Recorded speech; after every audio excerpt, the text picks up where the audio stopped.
So today, sitting down with a delightful human, Matt Fischer, I think of you as what happens when you mix a little bit of technical brilliance with a little bit of stubbornness, with a little fun and a little mischievousness of like, hey, I want to disrupt this, hack this, break this, systems design type stuff. He is fun, delightful, passionate about AI, and genuinely interested in it. You've always struck me as one of those people where this guy is just very much interested for interested's sake, loves the technology, loves the applications of it even more, which is hard as hell, man. I don't think anywhere near people go, oh, technology, AI, deep science, behavioral science, all that stuff's changing the world. And then I don't think they put nearly enough effort into the implementation and the change strategy that comes with it. And most of them fail because of that. And I always have thought about you as the triangulation of like building the tool, but also helping to actually implement it. And I would argue that's the Lord's work. That is hard as hell and overlooked and underappreciated. I want to hear some more about it because you always have cool projects going on, but also a lot of the zero fluff version too, where a lot of the bodies are buried because I don't think people give it enough effort. So anyways, that was the longest intro ever, but I feel honored. Thank you, Dan.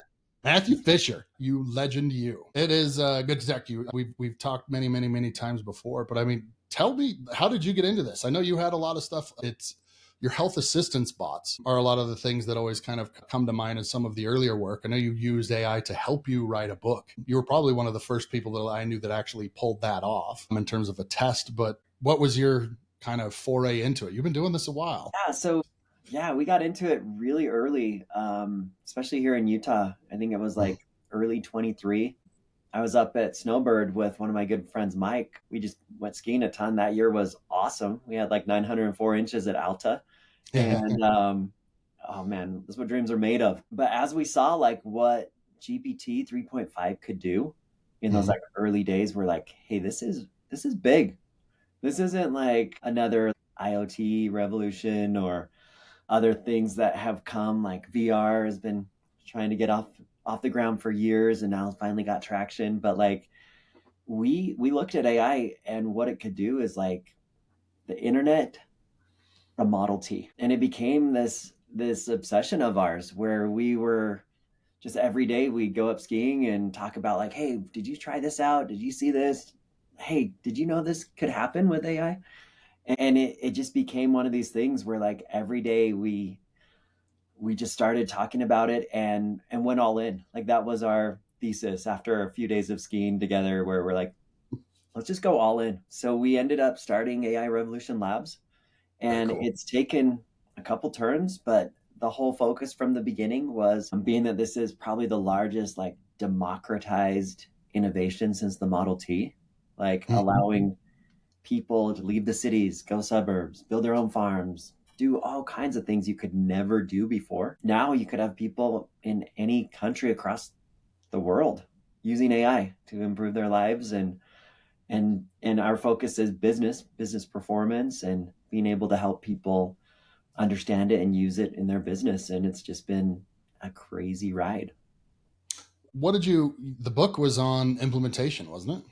Yeah, so in all transparency, we've rewrote the book a few times. So it should come out this fall, and we're looking at it as being like a textbook for business schools across the country, where they can actually understand it. The title is AI from the break room to the boardroom, like a non-technical guide to AI strategy and implementation. So our hope is that we can lead those who say, I know I need to use AI. I don't know how. I'm concerned about my job. I've started using GPT and I can see the value of it. Now let's take them through this pathway of 6 steps to better understand it, and especially 3 non-technical steps, which goes into understanding models, to understanding the tools that are out there, and then talking about,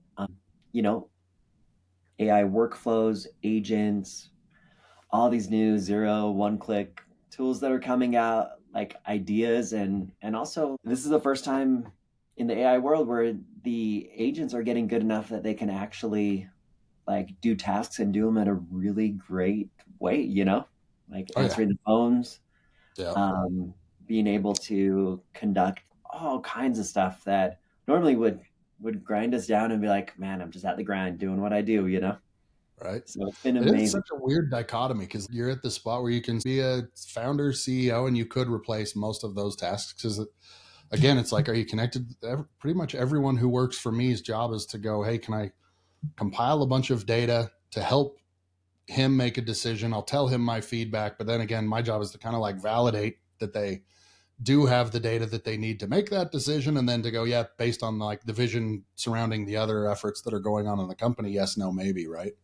Hmm. So like they hand them to me, I try to update that vision, and then I try to make sure that they have the tools to implement that vision.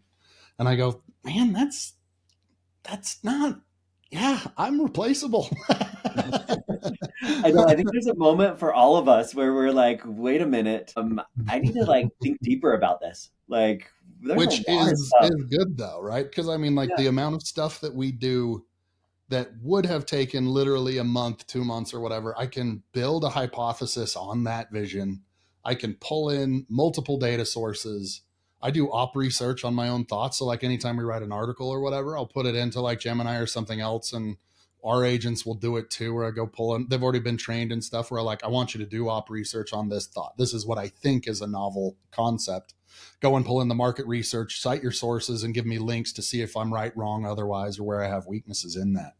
And again, it's one of those where I'm just like, damn, it is really, really, really quick to get from hypothesis to like validated or otherwise idea. And it has to be, because I find yeah. myself going, I think we have to revise that vision every about, I'm not kidding, probably every 6 weeks now, just because tools are moving so quick. Some of them have like exponential impact and implementation of, okay, like we saw the writing on the wall for copywriting a while ago, but like Mhm. it was very quick to just be like, you're never going to hire another copywriter again. It's not necessary. And Yeah, at it's least for a guy crazy. like me, that's my biggest weakness. I'm a horrible writer, bad at grammar, typos, always been bad at it. And I just go, oh, that's no longer even a problem. Like I've had times in my life where I stressed over an email for 4 hours.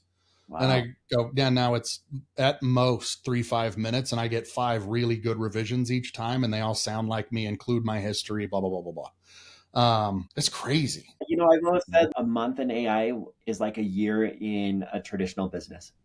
Yeah, And that's the speed. I think we got a taste of acceleration of adoption during COVID because the sure. whole transition of, We took yeah, what was like a gradually growing curve and went boom. There's a decade. They say that like sometimes decades happen in days or whatever. That yeah, absolutely forced it. yeah. And now we see that every month. Like we see things that we thought would come later, they're Mm-hmm. just so accelerated. And I always talk about things that we do extremely fast. We're like, oh, we just do this at the speed of AI. And the less roadblocks we can have in a flow or process, like faster we can get Better. things done. Like we've rolled out whole websites in a few hours. We've done like Mm-hmm. all kinds of things, like presentations that used to take forever.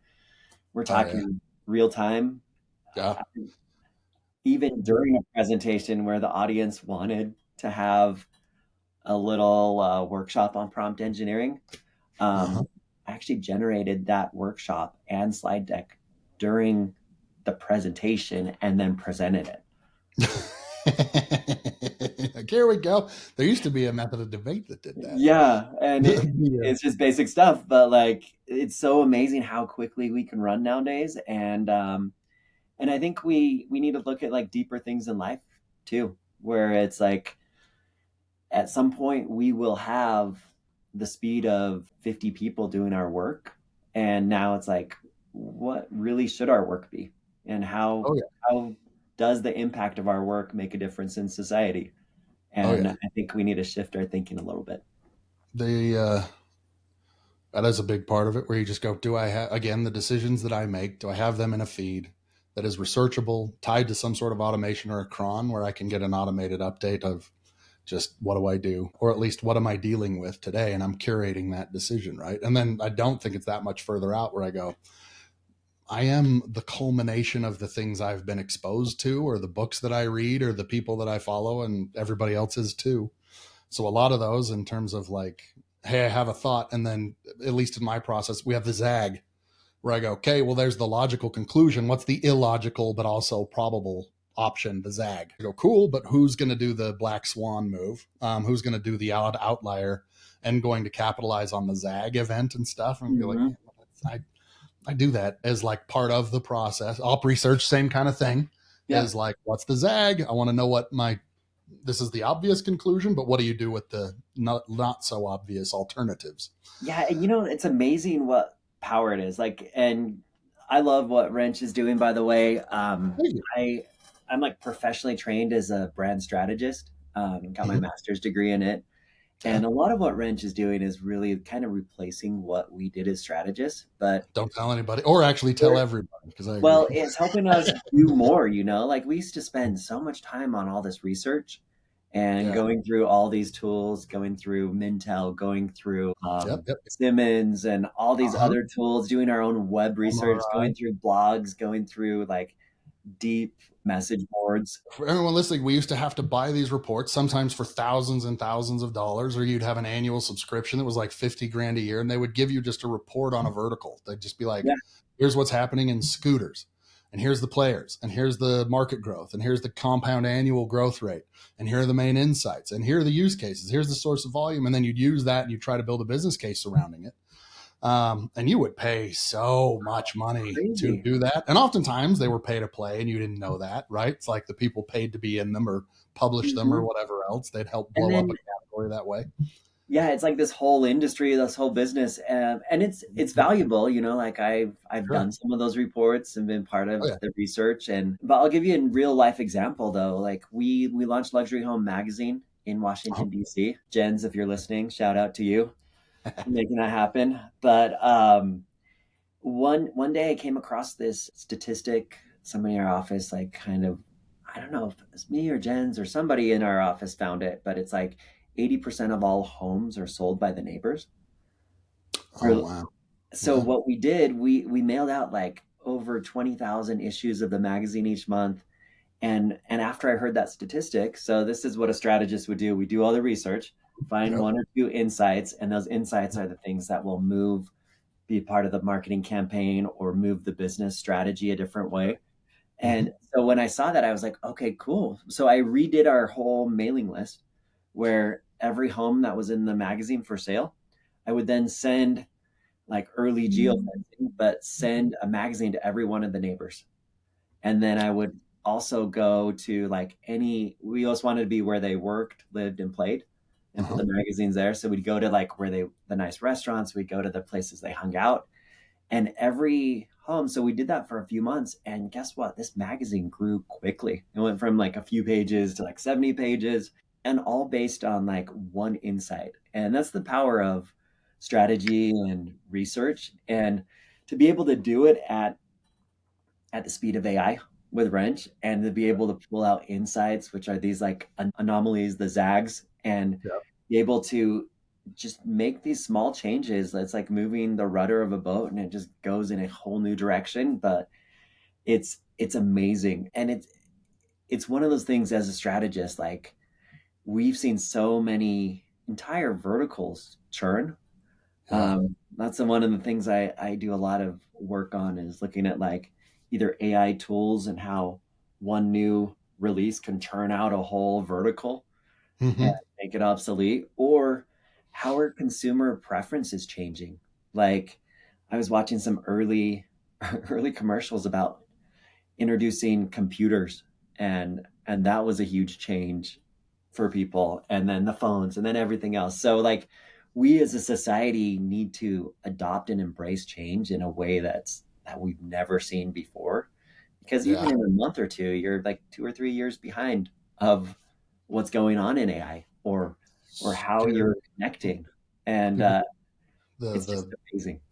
the defensive moat is the momentum, right? It's Hmm. how fast can you go.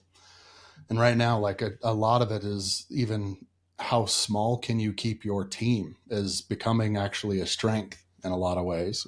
We're faster to communicate. There's so many different tools that eliminate the unnecessary druggery that comes from Hmm. bureaucracy bureaucracy and everything else. It's really weird. You're seeing companies now that are like, someone had the first exit of a single person company for like $80 million. Yeah, Um, and you're going, amazing. that is becoming the new normal. Your huge 100 person, 12 person buying committee is now a liability. It's not safer. And simultaneously, one of the other ones I had, it came up in some of my op research where I was going like, what are the different things that are happening in this vertical right now? Because I found myself like, this was 1 or 2 weeks ago, where I was just going like, there's so much going on, there's so much momentum, there's so much change that like, so I was like, where are you going to be in 10 years? And I was just like, I don't fucking know. I hated that thought. It literally kept me up at night because, again, like you, I'm trained as an innovation strategist. My job is to watch the mini trends, watch Mhm. the people that actually drive trends, and my job is to try to figure out what does happen. And like, I get a bunch wrong, but I love the whole premise of predictions because it forces you to put stuff out there and put your knowledge to work. And spent a lot of time just going like, all right, one of the reasons that we are here right now is because we did that exercise 5-ish years ago, 8 years ago. Yeah, you guys were one of the early groups in playing that game. Yeah, And we got we I'll got tell you a side lucky. story, Dan. Do you Yeah, remember Cool Hunters? Like a yeah, group yeah, yeah. Cool and all hunting. the new innovations. Yeah, yeah, yeah. I Uh-huh. had a chance to meet them at CES like 2 years ago, and it was like one of the great moments of my life. I was like, these guys traveling the world every day looking for what's next I and love being that part of stuff. everything. So I feel like Yeah, we're like that with AI because we can do it so quickly and yeah. process the data and see these like micro trends and how they grow. It's common.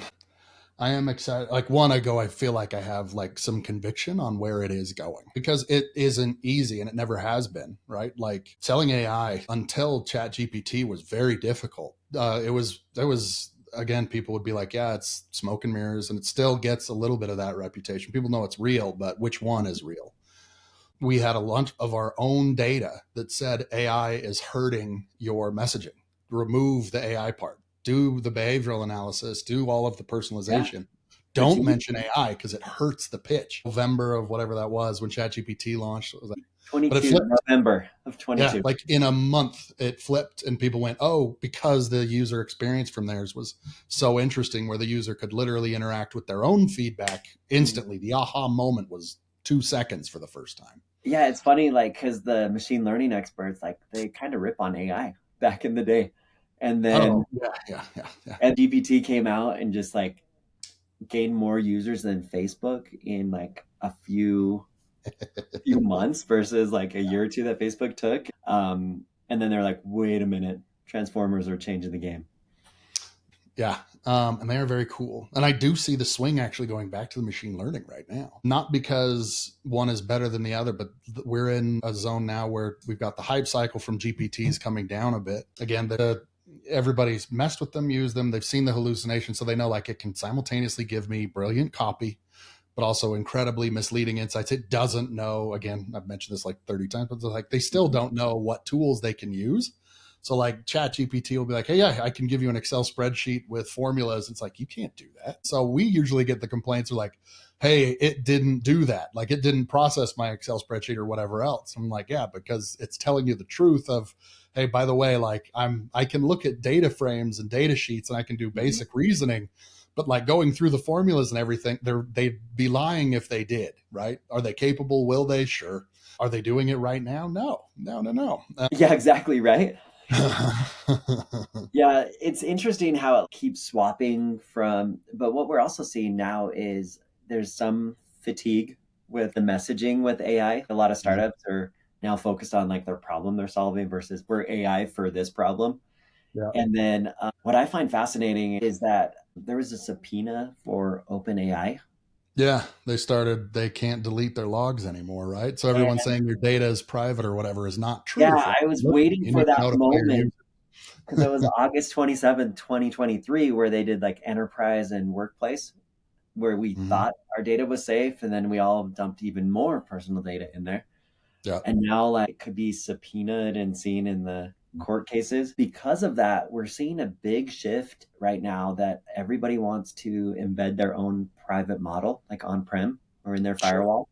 And Hmm. then connect their data so they have complete control and ownership over that, and then Yeah.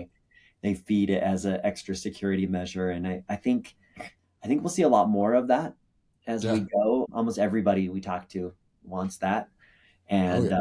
Well, and it's expensive. Like I mean, people are wise to the fact that like those are, whether they're 501c3s or not, these are for profit entities, or at least for revenue entities, right? Mhm. Um, like, hey, yeah, don't mind us, New York Times. We really just want to know what you have available. We're not trying to replace your writers at all. That would never, yeah, you're definitely trying to do that. Yeah. And they're definitely going down the chain of, oh, it's only $20 a month and you guys are more expensive. I'm like, just so you know, any data that you're putting into those accounts is absolutely so that they can train and replace whatever you're putting in there. Like, that is the data set. They actually have created a really interesting little dynamic where their own input and output becomes their own training data set, right? They can actually, like, oh, even if they did say, okay, I've got to pull out the New York Times and I can no longer use that. All of the people that are saying, write an article like the New York Times, that are going through revisions, are basically giving them the equivalent data of like, well, here's what I think a good New York Times level article looks like.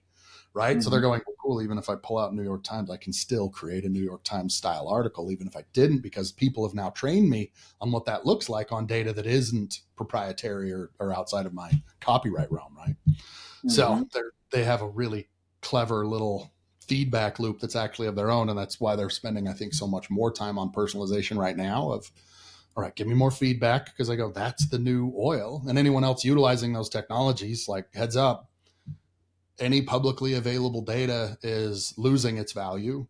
And any proprietary data that you have is turning into gold. So you need to protect it starting yesterday, of going, yeah, I have it, I keep it, I monitor it, I optimize it, I use it for different purposes, and I don't publicize it, don't give it away. And I know what the enterprise and all the other agreements say on what the usage rights are associated with it, because my company is inevitably going to be reliant on that information, even if it isn't now. I've talked about this before, but you need data needs to be treated just like a P&L cash flow. It's like, what data did we have, acquire, feedback loop, learn from, just like any other asset in your company, because it is becoming that literal asset. It generates money. Yeah, and the only silver lining of all this is the fact that people's data is so messed up and all over the place in these organizations that it's so bad that you have to work really hard to get it. So the LLMs are not actually getting all that data because it's not connected to any public sources or anything. So as people get wise to it, they're going to clean up their data in a unique way to really make it private. And to your point, do the on-prem thing, or at least switch between different LLMs and stuff when they're analyzing it and stuff. So maybe they can get a peek at it, but they can't necessarily do half here. Switch, I'm doing images or videos, I'm going to go to Midjourney for those requests and go to Stable Diffusion for others and go to other, but don't put all of your eggs in one basket, right? Yeah. Yeah. And, before August 27th, some of our colleagues and friends in the AI world, they were doing the craziest things to try to protect data, like double encrypting, having certain models say certain things, like all these weird like hacks to try to either give the illusion or try to get the data to be safe and still use the power of a model. So I think we're in that world, but we have a lot better tools now and better ways to keep it private and protected. I know that. What are the problems that you're working on? What are the ones that like what's gotten your goat recently? I know you did a lot of stuff in healthcare and that type of stuff, right? I'll tell you a couple of things we're working on. Right now, we are just launching homehealthbox.com. It has no SEO yet, but it'll get there. So over the last decade, I've worked with kids with asthma, and by going into their homes, cleaning out their indoor environment, like mold, dust, mildew, like all the different common factors. And by doing so, you lower ER visits by like 70 to 90%. Jeez. So it's amazing. And at one point, since the beginning, there's been over 1,000 different asthma programs, and each one has a couple hundred kids in it. And some of these people in these programs are just the salt of the earth. They're the greatest people, different nurses and doctors, environmental scientists, just really changing the lives and like unlocking unused human potential by giving these kids a better life and not being dragged down by this like autoimmune condition. So that's how it all started. Oof. One of my kids was in the hospital for a while, intubated with Oh, dealing with yeah, stuff. it's scary, right? Yeah, this was like a congenital kind of throat thing, Mhm. surgical solution, but was super susceptible to RSV and stuff because of it, and like had Maybe been it's triggered intubated because of asthma. it. And holy crap, there's nothing worse than watching a kid struggle to breathe. It is a nightmare, a Yeah, nightmare. that Uh, was my life as a kid. Like as early as I can remember, it's like, hey, don't pet that dog. Stay away from cats, stay away from smoke, don't run, don't laugh. Like almost everything triggered my condition. That's why I'm yeah, so passionate about helping the next generation. So, long background story, but home health box now yeah. is there's six common things in most homes that could trigger autoimmune disorders. And we're talking not just asthma, but there's tons of rare autoimmune disorders, Hashimoto's, there's rare ones that became more common, and all of them lead to a lot of them are like our gut and the gut lining. Mm-hmm. When something gets past that, our body's immune system rejects it, and then it becomes a sensitivity, an allergen, a trigger. So by understanding what environmental triggers can ultimately cause new autoimmune disorders, or what if you already have one, what could make it worse. Mm-hmm. That is our goal. So every month they get a different box, and 1 month will be air quality, 1 month will be water quality, 1 month will be figuring out if there's mold in your home. And we usually send like a lab test and a sensor, Uh-huh. and then you can choose to either keep the sensor and pay for it or send it back at the end of the Oh, month. oh, cool. And over 6 months, we'll have a really good idea of what in your home is harming your health or potentially harming it in the future if you develop an Interesting. autoimmune disorder.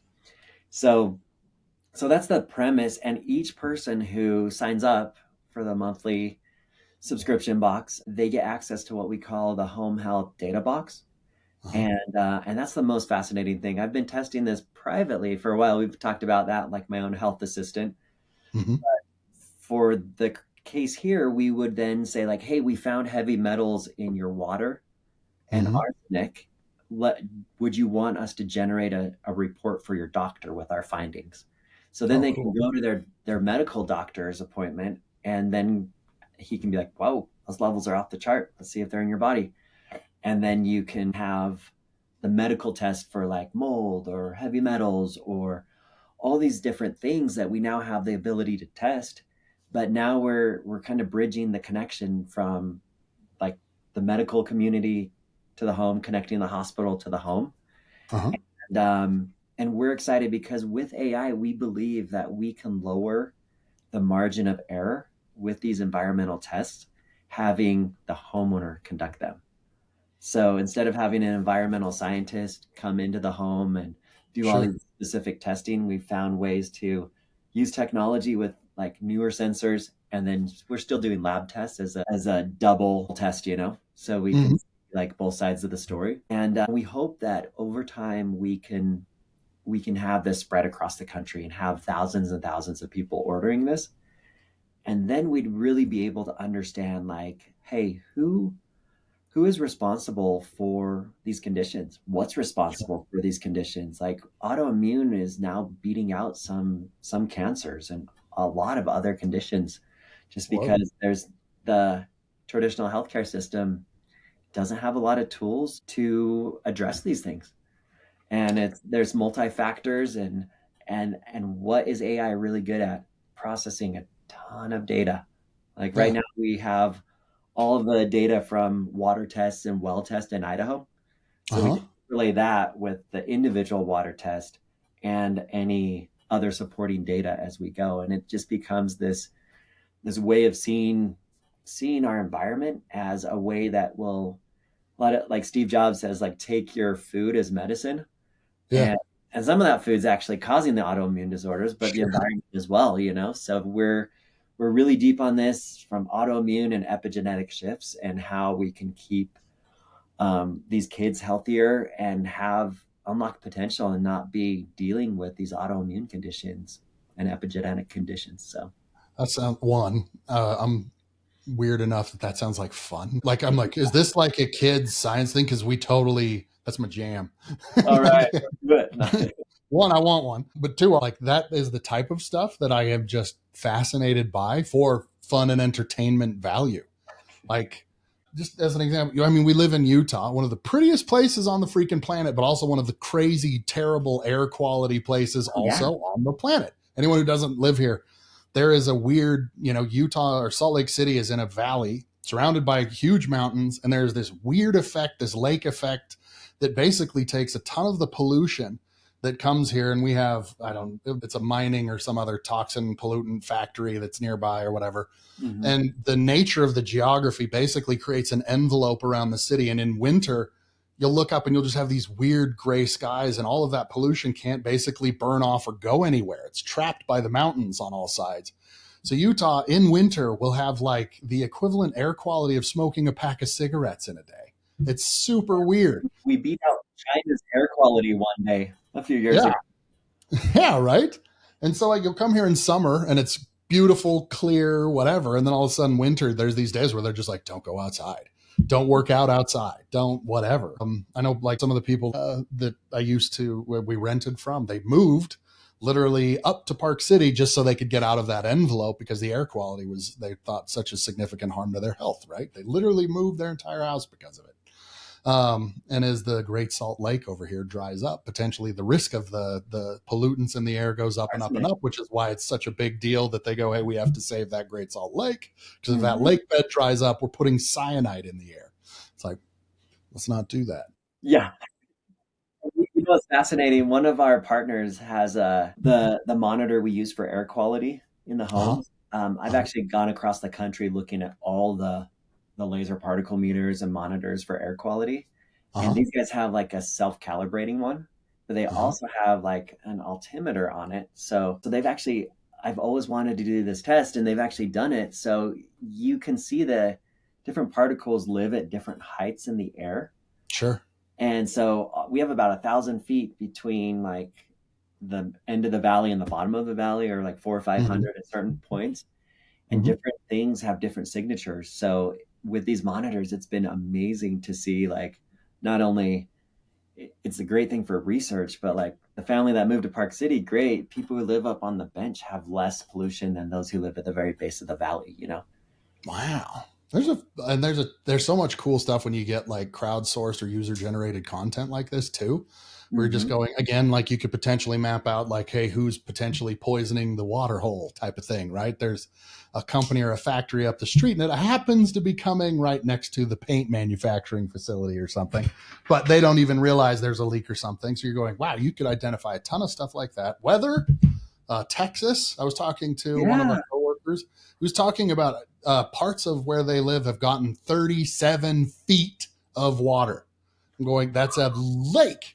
And a bunch of the reasons apparently they had issues was losing all of the national weather data, right? They cut a bunch of those services. You potentially have a kit where you could be like, hey, if I have something outside that's monitoring air quality, I can get temperature and weather systems and potentially replace some of that other Yeah. technology that we're now missing and utilizing, right? You can do And some with really hundreds of cool stuff. sensors and thousands across the country, that's actually one of the things we're looking in, is to be able to do a prediction model for air Very cool. quality, where it'd be Nice. just like the weather, where it's like, hey Wow. guys, at 3 p.m. there's going to be this freak thing and Yeah, yeah. inside or Very whatever.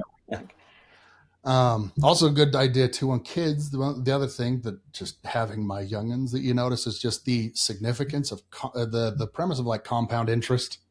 Like Einstein said, hey, yeah, the most significant force on the planet is compound interest. You realize like when you're a kid, little tiny things that slow your development or impact your development 50 years later have massive, massive, massive impacts on, where you are later in life. So little things like that can have tremendous, tremendous changes and impacts on people So later, we right? actually have a pregnancy fertility test that Really? that does all of what we would do in a year, Uh-huh. but does it in like 2 different months. So Huh. if you're expecting a baby and you Yeah. want to know if you're gonna have a clean environment for them, because Sure. we see links between like heavy metals and different things in our water, because it depends on what house you live in. Like it could be Hmm. clean from the street or the city monitors it, but if it was Sure. built before 1970s, you might have galvanized pipes in it. Copper goes bad after 40 years, or even like now we have PFAS, which is like microplastics, and some of those early 90s Oh yeah. plastic pipes are CFC. actually like not that great. So we Huh. want to see how can we get baby formula used with great water versus dropping heavy metals and neurotoxins into your kid's formula. Like we saw what Nestle did in Africa back in the day, but in some small way, we're kind of doing that here in America to Wow. our kids, and we're not giving them malaria or big diseases, but we're giving them autoimmune conditions, or there's links between environmental things and different cancers, autism, ADHD, like all these different concerns that Sure. are these like newer diseases. And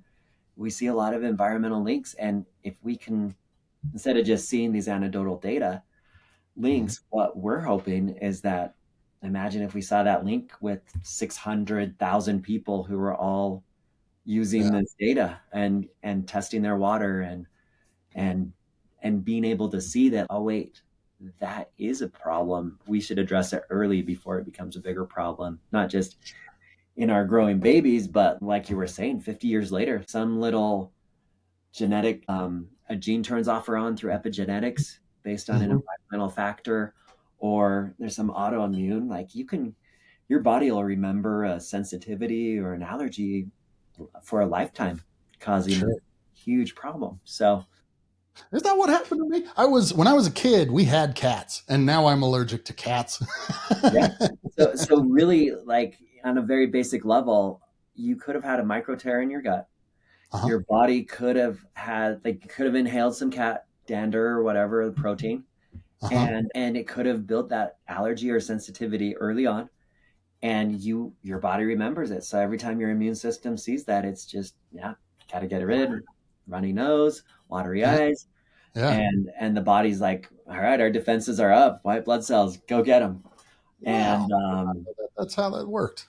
and this is the world we live in. But for a long time, like you even look at business models, like I hate to say this, but if you look at an allergist, um, I think it's like, don't quote me on this, but a good portion of their revenue, over 50% in some cases, come from this prick test where you put like a different allergen Yeah, on. yeah. Uh-huh. They have these, they like make a matrix of different elements.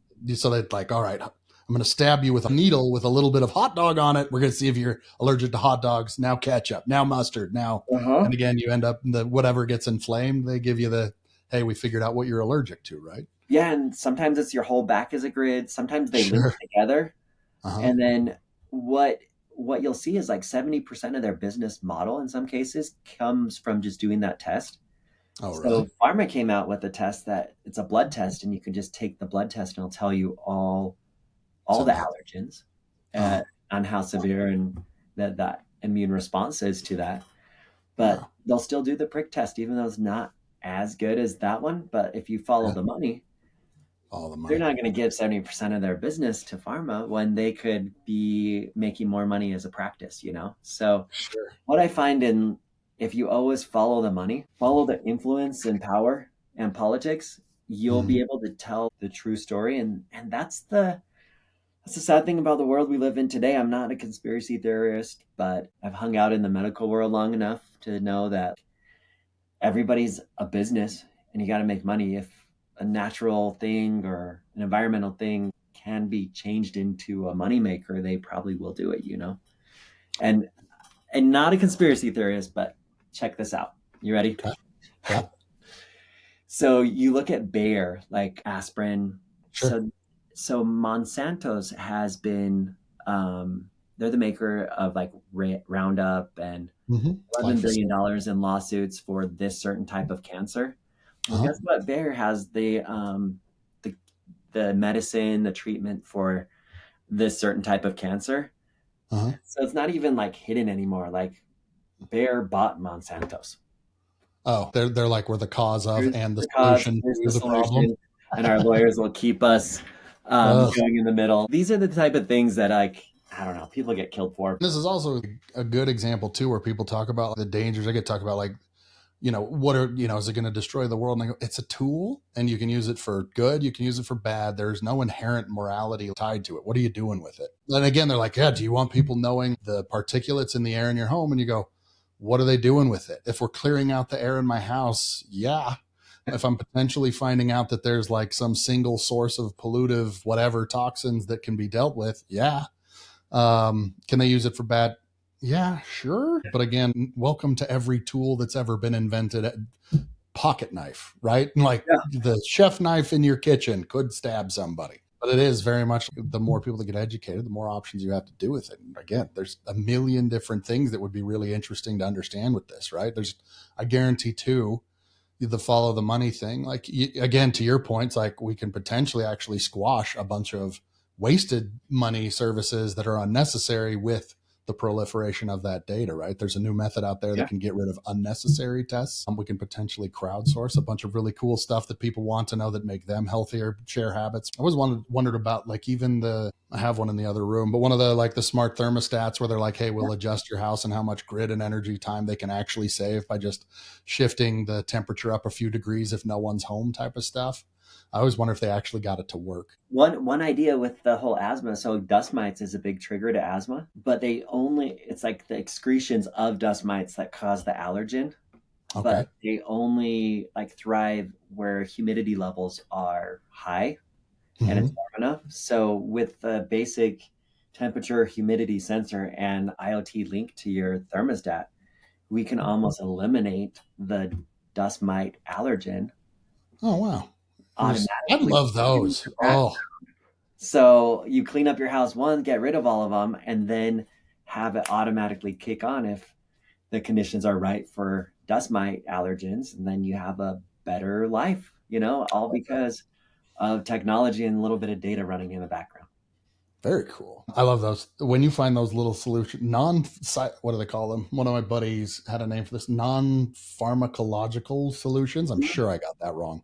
But basically going like, hey, there is utility that can come from going to the gym has to some extent another measurable impact on someone's happiness that could be compared to ingesting like some antidepressant. Yeah. So he's going like, can I shift behaviors enough and measure it consistently enough to basically go, okay, you could get a medication for this, which would definitely deal with the symptom, but potentially not impact the problem.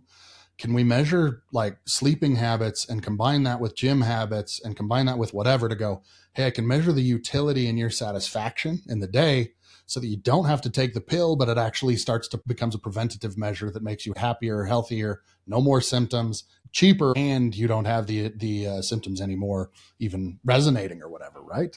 You're going like, you can do that with user generated content. People share enough data and participate. You can do some very, very cool stuff. Very, very smart. I love that world. That's where I think the biggest shifts in healthcare will come in the next, we say like decade, but it could be a year out. So right now they've already developed a personalized like medicine based on an individual, and AI has developed pharma solutions, and that's good for us. But also you look at the trends, there's three trends in the world right now that are very fascinating. There's one is like the longevity movement. Sure. The other one is this group of disenfranchised people who've struggled with some sort of like autoimmune or epigenetic condition for years. Mm-hmm. And then you have the traditional like, hey, I want to live a healthy lifestyle. And there's like probably 20 other subgroups in there. Mm-hmm. I see a fusion between these groups right now. And what it's leading to is certain things like function health, functional medicine, being able to bring more of this like preventative ideas, which our healthcare system is, I don't know if I'm saying it right, like allopathic drugs and built by Rockefeller's connection to early schooling. And we live in a different world now. This is just me personally. This isn't connected to Home Health Box because legally there's no connection here. But I have my own AI assistant for my own personal health that has all of my data from every hospital visit I've gone into it. And every time I go to a doctor now, I'm like, hey, if you could see the whole picture of my health, what question would you ask it? And I was at like a neurologist recently, and they asked it, and they're like, that's fascinating. Because then it brought up all the other lab data and and help them. We've operated in silos because that's good for business, because it's a way to create the system where they go to this school, they train for this job, and it's Hmm. been doing that for years now. But I think we live in a different world now. It's like, how can we really see the whole picture? We can now. When I was first starting with the asthma stuff, we looked at multi-factor asthma attacks where you're triggered by maybe an allergic reaction, maybe exercise induced asthma, and maybe some other thing. And there was over, of the 72 common asthma triggers, there was over like 1,000 different combinations of multi-factor asthma attacks that could get you hitting different parts of your system. So now when I calculated that with this statistician from Georgetown earlier in my journey, like that was big. But then now with AI and the amount of data we can process, the way we can look at it, find anomalies, test those anomalies, instant hypothesis testing theories all at once, like we live in a cool time. And I think by understanding not just our own personal health,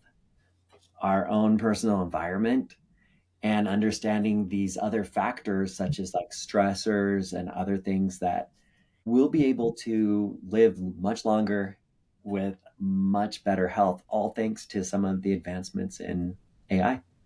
Very cool. Very, very cool. I love that stuff. They're so hard to.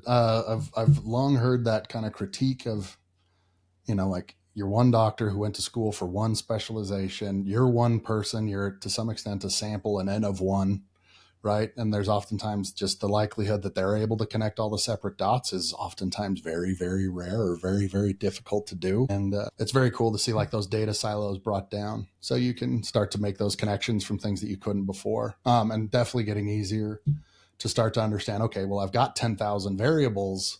Here are the 5 that really Mm-hmm. matter, right? I mean, I'd much rather have the human processing that problem, right? That is like a big part of what we're focusing on right now too, is we've gotten all the variables in. One of the big trends that we have happening right now is anyone can generate content. Can anyone go back and tell you the story of actually, hey, we know what actually moved the needle. We can actually pinpoint it, and we can turn that into recommendations and recipes that improve new content going forward.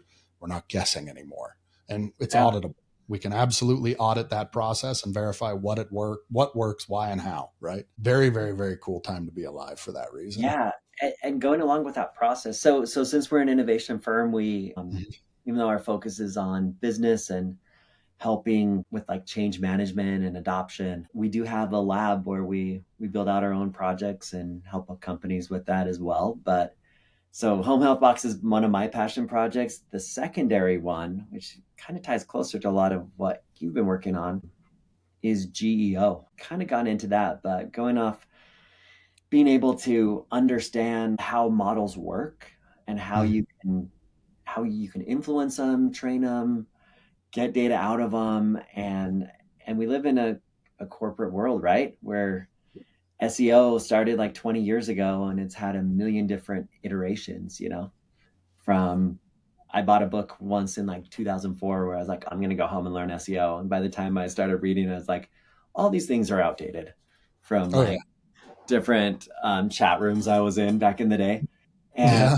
um, and now we've been kind of the pioneers in this GEO space, Hmm. where we are actually looking later this year to do a conference on GEO. So all the marketing professionals who over the last 20 years know all about the PCC, or pay per click, Hmm. PPC, media buying, and SEO. Like there's a whole new layer right now, Hmm. GEO, and we don't even know what the name is for this, but certain generative engines are allowing us to buy influence in them because, Sure. It's like you their say, they're next not move. nonprofits. But that's the next level, and it's like how are you positioning your data and your messaging and all that for this next revolution. And over the next few months, we'll be able to not only show the world that there's a whole new set of digital marketing metrics, Hmm. show them how to use them. Because when you look at all the LTV, CAC, like all the different visibility and vanity metrics that digital marketing has used over the years, which I believe were created by digital marketers for selling their products and helping people understand what Yeah, they're doing. sure. There's a whole new layer, and that's where we've been since like early 23 is when I had the realization when I don't know if I told you the story, Dan, but I was taking my wife out on a date and the babysitter came and I was like, oh man, I better figure out where we're gonna eat dinner, like the slacker Mhm. I am, right? So Yeah. I went on Bing at the time, which was early GPT Mhm. 3.5, and I was like, find like the top 10 food blogs in Utah, make me a short list, exclude TripAdvisor results, and like what are 3 restaurants I should go to? And it generated like Freshies, Fresh Lobster, and like 2 others. So we went there and it Mhm. was great. Like I had a great time with my wife. We had a good time, cool restaurant, great food. The next morning I woke up and I was like, oh, I just bypassed all of digital marketing. There was no Oh direct, there yeah. was no PPC, there was Uh-huh. no SEO. It just went right past that. It's shortly after they put guardrails because they needed to protect their business models. But Sure. like that alone was the moment where I was like, all right, we got to go deep into GEO, and we've done it since then. So Nice. we've been operating an agency, GEO Growth Pro, for a while, and just really pioneering a lot of the new ways of thinking about how to be found in the generative world Uh-huh. and how to shift marketing. So later this year we'll have the AI Marcon, like a Uh-huh. conference for marketers, Oh, and cool. this includes all of the Oh, people. I'd love that. I think there needs to be more and better AI marketing conferences. I've gone to a lot of them for a while now and been whelmed in a lot of cases. Like I remember it was a while ago at this point, but we went to a personalization conference and it wasn't the keynote, but like a lot of the main, hey, go to this speaker type of stuff ended up being, I won't say which major brand it was, but their personalization was at the time, it was 5 years ago, but they were just going, oh yeah, we put their name in the subject line. I was like, that stupid. They had and they talked about what they were doing with their highest value customers as a retail brand that you've definitely heard of. And their whole strategy was they take the people, they broke them into segments based off the number of purchases they made, and they would email them more and more and more based on the number of purchases they made. Mm, And we're going like, well, what was the top end of that? And they had a tier where they were sending some of their customers 9 emails a day, and you're just wow. going like, really? That's it? Yeah. It's gotten better, but a ton of it still fine. I mean, it's weird too. And the good news is it evolves. The more things change, the more they become the Yeah. same. So the cool thing about marketing is like, we figured it out. I'm like, no, no, no, no, no, no. Even months ago, people were like, we figured out how to personalize emails. You're like, now I know how to spot seemingly personalized emails, and there's a lot of spam on them, and how to filter them, right? It doesn't work anymore. So you guys need to go try something new and different and more novel and interesting. And there's definitely a lot to kind of take place there. So there's, in a lot of good ways, I see a lot of, there's some like 40,000 new AI startups that showed up in like 2024, but right now they're also going out of business at the rate of something like 1,000 a month, where you're Yeah, going, the yeah, vertical churn, it goes quick. there's an oversaturation of vendors, but also there's a significant churn in the space as well, which to me is going, okay, cool. Well, there's a lot of things that seem like ideas, but just because you're one person in a code base doesn't mean that you have an enterprise product, right? There still is Yeah. a lot of room to develop, but it's hard to differentiate just because a lot of people can't tell the difference from the outside of the website, right? Hmm. So, It's very, a very fun. crazy world that we live in right now, and yeah, there's not a ton of GEO specialists out there that we. Mhm. So we're if anybody's watching this and you're a GEO specialist, we'd love to chat with you. Oh, I think I have a couple recommendations for you. Okay, Um, awesome. I do have a couple people that I have come across that I've been quite impressed with and are driving the space. But I agree with you. No one's really like kind of figured it out. I do know that they're working on like how do we natively place brands in there so that you can buy what looks like kind of natural mentions and things like that. But how do you stack the deck? And one of their favorite reasons for it is that all goes into a black box. So you can't really figure out. I mean, we're very close to a spot where every person that types in any search query is going to get a completely unique answer, very specific to them, that no one else will get. And so how do you audit that as the public to do so? And there's a couple schools of thought about that, of how to do so. I think it kind of goes back a little further, like if you go back to the early days of advertising before Mad Men, there's this guy named Bill Bernbach, and he's only 50% of your advertising money works. Yeah, it's just what half, yeah. And then digital marketing came and they cut out half of advertising, but then they showed you what half of your money worked. And then that became what the world thought of as advertising and marketing. Now we're at an inflection point in the industry where it's like, okay, so that had a good run. And now how are we going to change with the new technology? And advertisers have always been the first one, but now you have like a different story. I saw a clip of a podcast that said in a week, CNN, like during their primetime 3 hours, I think it was Cody Sanchez, by the way, where she was like, how much viewership did you have? And it was like 83,000 people. And that is like mainstream primetime, what's supposedly be news. You could say the same about Fox, but it's pay to play system that did really well in the 1950s when there were 3 channels, But now we have a whole different world, from influencers controlling the narrative and the way that the world works. So all the people who are stuck in this silo that they've been trained and gone to school and all that, like, we are in this huge inflection point. And I think we need to go back to the early days of advertising. Like, what makes people tick? Like, how are we changing? A person with ADHD could be looking at 6 different things at once and process them all, while somebody who's maybe on the autism spectrum can be very deep on one thing and go all the way down. And we have like a decade of social engineering with social media, and the benefits and positive and negative benefits there's a lot out there on both sides. And now I think we're entering this next phase where it's kind of the Wild West right now. But I think it's a time where everybody needs to be looking at like the foundations of creativity. It's like extensive exposure to a lot of different things. How do you interpret? How do you see that?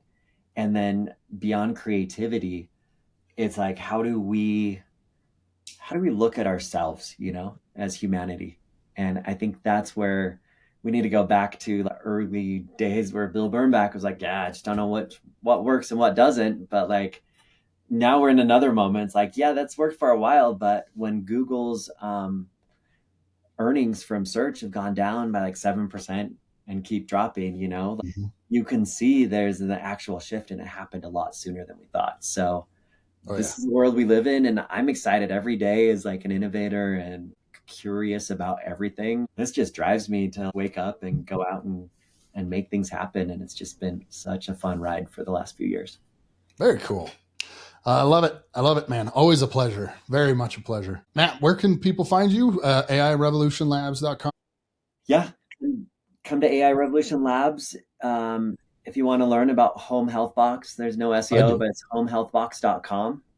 Okay. If you want to learn about GEO, it's like geogrowthpro.com. Where are you most active? AI Revolution Labs. I feel like that's the driver behind everything. Everything else is just appendage to what AI can do. Awesome. Always a pleasure. We'll keep an eye on it and stuff. So thank you, Matthew. I appreciate your time. Thanks so much, Dan.